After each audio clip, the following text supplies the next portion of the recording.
അല്ലേ കൂട്ടുകാരെ, അപ്പോൾ നമ്മൾ ഇന്നാണെങ്കിൽ നമ്മുടെ കോഴികൾക്ക് പുഴു ബിരിയാണി കൊടുക്കാൻ പോവുകയാണ്. ഈ പുഴു ബിരിയാണി എന്നുള്ള വാക്ക് കിട്ടിയത് ഒരു വേറൊരു യൂട്യൂബറുടെ കയ്യിൽ നിന്ന് കിട്ടിയ വാക്ക് കേട്ടോ. അപ്പോൾ ഇനി നമ്മൾ സ്വന്തമായിട്ട് ഇവിടെ ഉൽപ്പാദിപ്പിക്കുന്ന പുഴുക്കളെയാണ് നമ്മളിപ്പം കോഴികൾക്ക് കൊടുക്കാൻ പോകുന്നത്. ഒരു സെക്ഷൻ കൊടുത്തു കഴിഞ്ഞാൽ രാവിലെ കോഴിത്തീറ്റ കൊടുക്കും, ഉച്ചയ്ക്ക് പുഴു ബിരിയാണിയും, അതുപോലെ തന്നെ വൈകിട്ട് വീണ്ടും കോഴിത്തീറ്റയും കൊടുക്കും. കോഴിത്തീറ്റ എന്ന് വെച്ച് കഴിഞ്ഞാൽ എൻ്റേതായിട്ടുള്ള രീതിയിൽ കുറച്ച് തീറ്റയും കാര്യങ്ങളൊക്കെ ഉണ്ട്.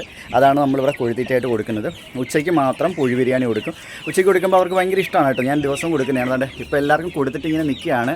ഈ ഭാഗത്തുള്ളവർക്കെല്ലാം കൊടുത്തു, പിന്നെ അതുകൊണ്ട് ഈ ഭാഗത്തുള്ളവർക്കും കൊടുത്തിട്ട് ഇങ്ങനെ നിൽക്കുവാണ്. അപ്പോൾ ഇനി കുറച്ചുകൂടെ എടുത്ത് കൊടുക്കാം. അപ്പോൾ അതിങ്ങനെ കൊടുക്കുന്നതെന്നുള്ള ജസ്റ്റ് നിങ്ങളൊന്ന് കാണിക്കാമെന്ന് വിചാരിച്ച്. അപ്പോൾ നമ്മൾ നമ്മുടെ പുഴുക്കളെ കളക്ട് ചെയ്ത് ഇതിലിങ്ങനെ വെച്ചിരിക്കുകയാണ്. ഇതിലുണ്ട് പുഴുക്കൾ, കണ്ട ഇതിൽ നിന്ന് ഇത് ഒരു കണ്ണി വലിപ്പമുള്ള ഒരു കൂടയാണ് വെച്ചിരിക്കുന്നത്. അപ്പം ഈ കൂടയുടെ ഈ കണ്ണി കൂടെ ഇത് ചാടി ഇതേ ഇപ്പുറത്ത് വീഴും. ഈ ബക്കറ്റിൽ ബക്കറ്റിൽ കിടക്കുന്നുണ്ട് പുഴുക്കൾ, ബക്കറ്റിലേക്ക് വീഴും.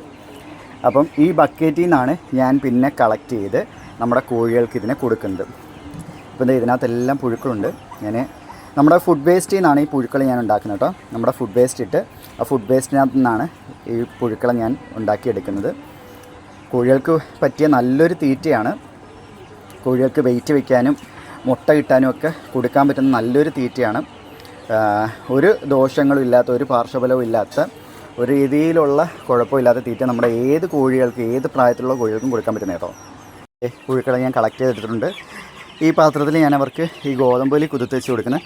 ഇപ്പം ഇത് പൂവൻകോഴികളാണ്. ഇതിൽ കിടക്കുന്ന എല്ലാം തന്നെ പൂവൻകോഴികളാണ്. ഈ താഴത്തെ തട്ടിലും കിടക്കുന്ന എല്ലാം പൂവൻകോഴികളാണ്. ഞാൻ മെയിനായിട്ട് ഈ തീറ്റ കൊടുക്കുന്ന അവന്മാർക്കാണ്. നല്ലോണം ഇറച്ചി വയ്ക്കും. ഇത് കൊടുത്തു കഴിഞ്ഞാൽ നല്ല രീതിയിൽ ഇറച്ചി വയ്ക്കും, പെട്ടെന്ന് ഇറച്ചി വയ്ക്കും ഇത് കൊടുത്താൽ. അപ്പോൾ ഇത് നമ്മുടെ പെടക്കോഴി കുട്ടികളാണ്. തീരാറായി കേട്ടോ. പെടക്കോഴികൾ നമുക്കിവിടെ നല്ല സെയിലുണ്ട്. ഇനി ഇത്രയും കൂടിയേ കിടപ്പുള്ളൂ. ഏകദേശം 100-150 കിടപ്പുള്ളൂ പെടക്കോഴികൾ. അപ്പോൾ നമുക്ക് ഇവർക്ക് വെച്ച് കൊടുക്കാം. ഇവർ കഴിക്കുന്നുണ്ടോണേ.